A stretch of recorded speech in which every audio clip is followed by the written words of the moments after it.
Today, part 3 of our series, Tips for Adult Children Who Are Caring for Their Parents. And our focus today, managing health care with confidence. Here with more are Sherry Snelling, a gerontologist and author, and Ginger Vance, who cares for her elderly parents. Welcome back, ladies. Thank you. Thank you. All right, so Ginger, last time you were here, you shared with me, and I appreciate that, the story of your parents.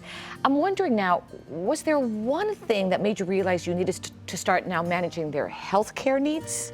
There was. And the way we realized it was as a chronic disease came on, we realized in this ecosystem of healthcare, you not only have the air traffic controller, so to speak, the primary care physician, but you have these specialists. And nobody was there to assist my parents in helping to connect the lines. That is what really kicked us off of we need to help them more. And that can be a crisis, Sherry, because once that starts happening, now they're frantically figuring, what do we do? So are there key takeaways that adult kids can look out for? I think the thing to know is we have a fragmented healthcare system, and as you said, as you start meeting with different doctors, the family caregiver becomes the hub of all this continuity of care around your loved ones. So keeping good notes, knowing what kind of medications they're on, all the different doctors, all the different, tests that have been done. So being able to keep those records and have that information, but also getting the support from a professional like Comfort Keepers who can help manage that part of it. Like in Ginger's case, where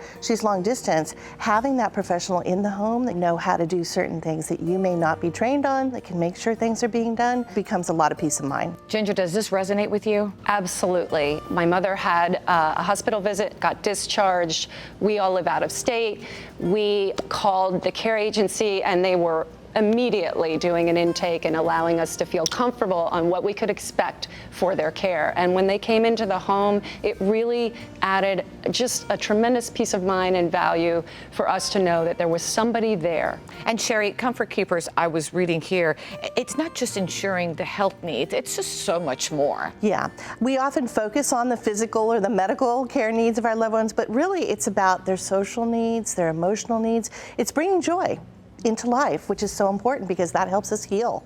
And so making sure that we can elevate that human spirit is really what Comfort Keepers is all about. I think the other thing too that we don't often talk about is, in addition to knowing who the doctors and everybody is, there's the legal and financial aspects. Oh my gosh, that's huge. And you've got to keep track of living wills, power of attorney, DNRs, DNIs, all kinds of paperwork that are important. So it really becomes a daunting task sometimes. And Ginger, I hear this, and for me, all of this would give me peace of mind. It does. And, this is where that drip method comes in again. We will constantly, we were the ones who would come in and we'd try to do quarterly visits. We would drive them to their doctor's appointments per se. Or maybe if we weren't there, they would try to coordinate a group call. But that didn't really work well because they don't really use their phones a whole lot.